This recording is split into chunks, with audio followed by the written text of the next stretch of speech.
Boa tarde, pessoal. Eu vou passar para vocês algumas informações a respeito do trabalho de cura que é feito lá no Grupo Espírita Razim. Esse trabalho, que normalmente ocorreria no primeiro sábado de cada mês, de maneira presencial, em virtude do momento que passamos, foi suspenso, mas continua sendo feito à distância. A equipe se reúne aos sábados, normalmente tem feito atendimento para aqueles nomes que nos são solicitados.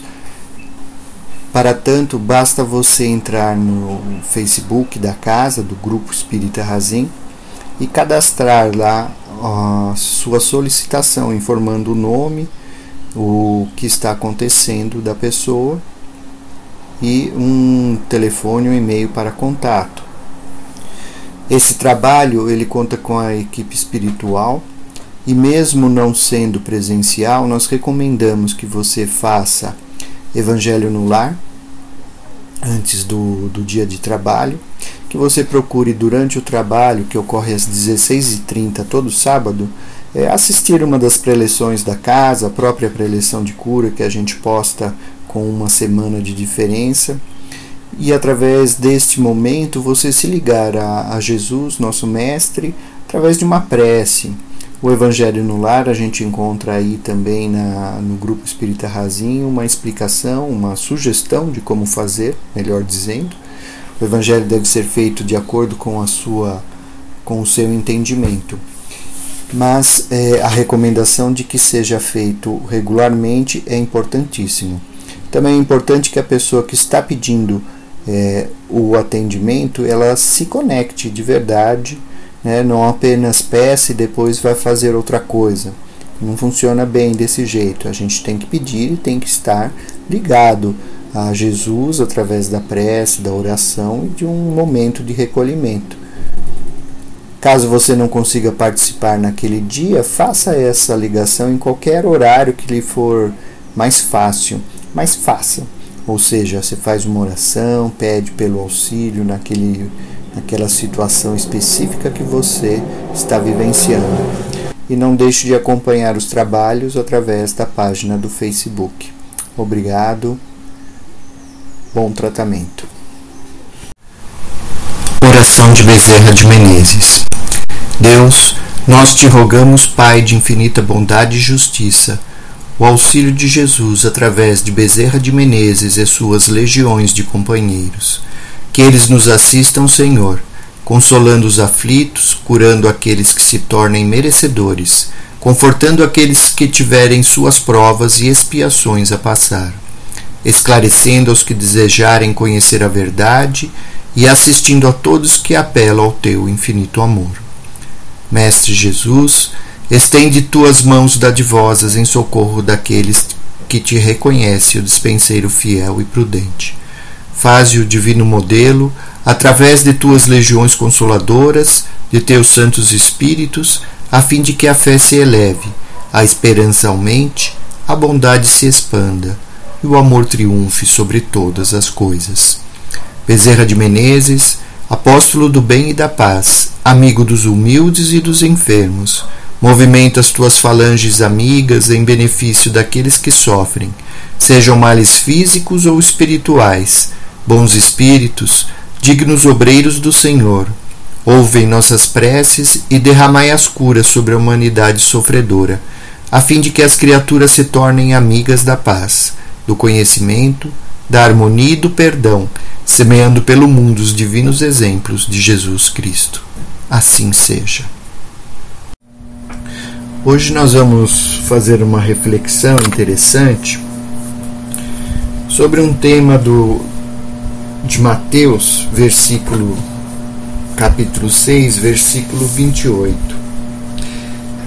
O texto é pequenininho, então eu vou ler para a gente lembrar dessa passagem. Olhai para os lírios do campo, como eles crescem. Não trabalham nem fiam, e eu vos digo que nem mesmo Salomão, em toda a sua glória, se vestiu como qualquer deles. Pois se Deus assim veste a erva do campo, que hoje existe, e amanhã é lançada no forno, não vos vestirá muito mais a vós, homens de pouca fé? Não andeis, pois, inquietos, dizendo: que comeremos, ou que beberemos, ou com o que nos vestiremos? Porque todas essas coisas os gentios procuram. Então, lembrando, os gentios eram aqueles que não eram crentes em Deus à época de Jesus. De certo, vosso Pai Celestial bem sabe que necessitais de todas essas coisas, mas buscai primeiro o reino de Deus e a sua justiça, e todas estas coisas vos serão acrescentadas.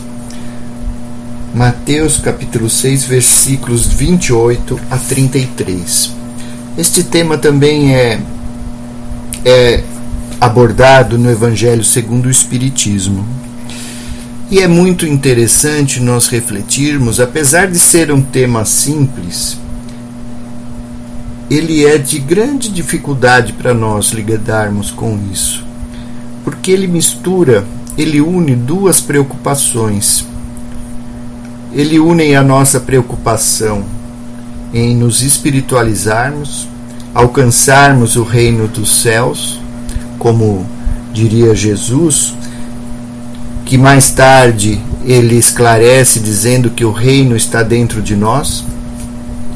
Mas como conseguimos fazer isso diante da nossa vida material, das provas da nossa vida que percebemos? Porque a vida espiritual bem poucos conseguem perceber permanentemente. Alguns conseguem alguns flashes, mas isso nem sempre é suficiente para nos dar aquela fé que deveríamos ter. Como o próprio Jesus disse, se tivéssemos a fé do tamanho de um grão de montanha e disséssemos a uma montanha, passa daqui para lá, e ela passaria. A um grão de mostarda.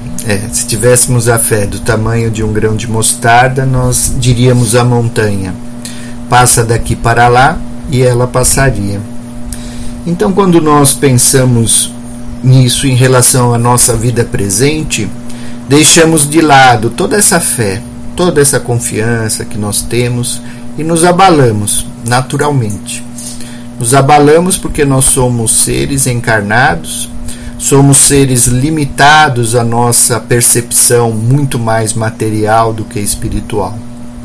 E como a nossa fé ainda carece de crescer para chegar no tamanho de um grão de mostarda, que quem não viu, ele é de um pontinho assim, é usado até em tratamentos chineses, de tão pequenininho que ele é. Mas a nossa fé ainda não chegou nesse tamanho. Mas o que ele nos traz, essa reflexão, quando ele fala de Deus, da proteção que ele dá a todos, ele tenta ser bastante objetivo.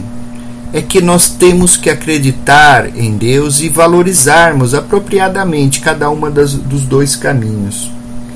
Nós fazemos uma reflexão baseado também num livro do Vanderlei de Oliveira, 7 Caminhos do Alto Amor. E ele aborda uma questão interessante. Em algum momento da vida, não importa, nós sempre teremos um momento em que nós faremos os nossos questionamentos, Nós vamos analisar aquelas decisões que nós tomamos, as decisões os caminhos que escolhemos, e a partir daí nós geralmente achamos que escolhemos o caminho errado, porque isso nós só fazemos nos momentos mais difíceis, seja na nossa vida profissional, seja na nossa vida pessoal, nos nossos relacionamentos, na nossa educação, na educação dos nossos filhos. E a partir desse momento em que nós achamos que tomamos as decisões erradas, bate um sentimento de frustração e desânimo. Mas não deve ser assim. Por quê? Porque aquilo que nós escolhemos foi o caminho que naquele momento nos parecia melhor. E se nós escolhemos naquele momento e hoje sabemos que erramos, talvez fizéssemos novas escolhas no presente. Mas como disse Chico Xavier, não dá para nós mudarmos o início, não dá para nós mudarmos o passado. Então nós temos que mudar o presente. E aí, para mudar o presente, a primeira coisa que pensamos é pedir ajuda, né, aos nossos mentores, a Deus, para que Ele conserte aquelas besteiras que nós fizemos. Tudo que nós fizemos a vida inteira de errado, né, ou em algum momento a gente pede a eles que consertem. Mas se eles consertassem, se Deus consertasse, se os nossos mentores consertassem, aonde estaria o nosso mérito? Se eles consertassem, seríamos nós aqueles indivíduos ou aqueles seres inócuos, sem nenhum valor, sem nada ter produzido de bom. Então eles não vão fazer isso. A única pessoa que pode consertar somos nós mesmos. Então o que nós temos que fazer é, diante dessas provas que nós encaramos, seja agora ou que aparecerem no futuro, é sempre, é claro, primeiro de tudo, nos ligarmos a Deus através das preces, das orações e pedirmos a força para conseguirmos mudar, conseguirmos atuar. Que essa força ela virá através de intuições, de pensamentos, ela virá através de recomendações espirituais, mas caberá somente a nós atuarmos. Somente nós podemos atuar na nossa vida, colocando em prática essas lições aprendidas. Tudo que nós plantamos, seja de bom ou de ruim, será a nossa colheita. Mas com certeza nós também plantamos coisas boas, senão não estaríamos aqui. Então nós temos que assumir essa plantação e cuidar dela. Então, se nós deixamos lá crescer muitas ervas daninhas, vamos retirar essas ervas daninhas e vamos colocá-las de volta ao seu lugar, cuidando das plantações, cuidando daquilo que fizemos de bom. A nosso descuido, a nossa invigilância, a gente deve reconhecer e com humildade procurar corrigir, procurar alterar, tirando tudo aquilo que está atrapalhando a nossa vida. Tendo fé, tendo coragem, tendo amor, seguindo em frente. E não nos lamentarmos apenas pelo passado, mas mais do que isso, nós fortalecermos as nossas ações no presente, baseado nos valores que nós temos. A ajuda material virá, a ajuda moral virá, basta que nós sejamos positivos, basta que nós sejamos verdadeiros trabalhadores de Jesus, semeando aquelas lições que nós já trouxemos para a nossa vida. As nossas atitudes é tudo questão de nós alterarmos. Então, termos mais fé, né, recuperarmos a nossa confiança de que nós podemos mudar, acreditando que a gente pode e irá fazer a diferença, iremos encontrar as soluções. A gente reconhecer que errou e não jogar a culpa nos outros, porque esse é outro problema que a gente também tem, de culpar ao outro, culpar aquele que estava no nosso convívio, achando que foi ele o responsável pelo nosso erro, mas não foi. E seguirmos adiante, né, com o vigiai e orai, ou seja, prestando atenção, refletindo e sempre orando. E principalmente, antes de mais nada, nos perdoarmos. Perdoarmos, porque se nós não sabemos nos perdoar, nós também não saberemos perdoar ao outro. Não saberemos perdoar os nossos companheiros que estão junto de nós. E sem o perdão, não dá para ir para frente. Justamente o perdão é o que nos traz de volta a reencarnação com a nossa memória apagada, para que a gente perdoe. Porque se não fizéssemos isso, com certeza não conseguiríamos seguir na nossa jornada.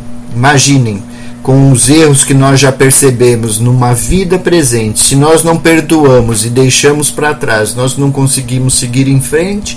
Imagine se nós lembrássemos de todas as encarnações mais recentes, né? Nem precisa ir muito longe, e tudo aquilo que deu errado, que nós fizemos de errado.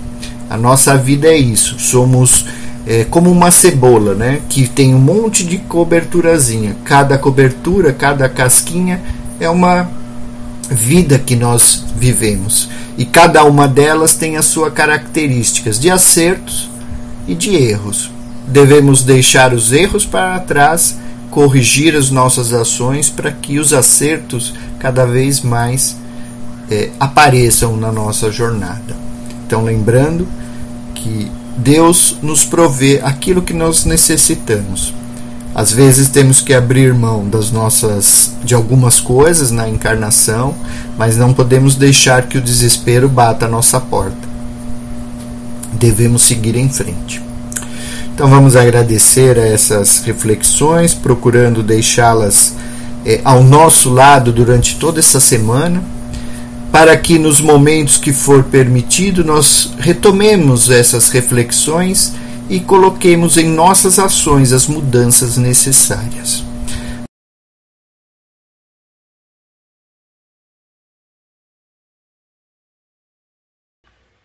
Senhor, fazei de mim um instrumento de vossa paz. Onde houver ódio, que eu leve o amor. Onde houver ofensa, que eu leve o perdão. Onde houver discórdia, que eu leve a união. Onde houver dúvida, que eu leve a fé. Onde houver erros, que eu leve a verdade. Onde houver desespero, que eu leve a esperança. Onde houver tristeza, que eu leve a alegria. Onde houver trevas, que eu leve a luz. Ó Mestre, fazei com que eu te procure mais. Consolar, que ser consolado. Compreender e ser compreendido. Amar que ser amado. Pois é dando que se recebe. É perdoando que se é perdoado. E é morrendo que se vive para a vida eterna.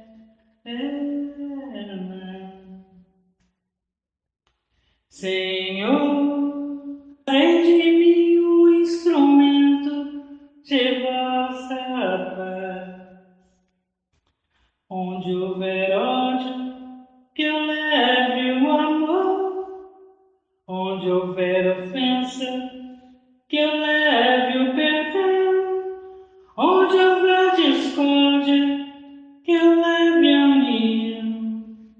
Onde houver dúvida, que eu leve a fé. Onde houver erros, que eu leve a verdade. Onde houver desespero, que eu leve a esperança. Onde houver tristeza, que eu leve a alegria. Onde houver trevas, que eu leve a luz. Ó Mestre, fazei com que eu te procure mais.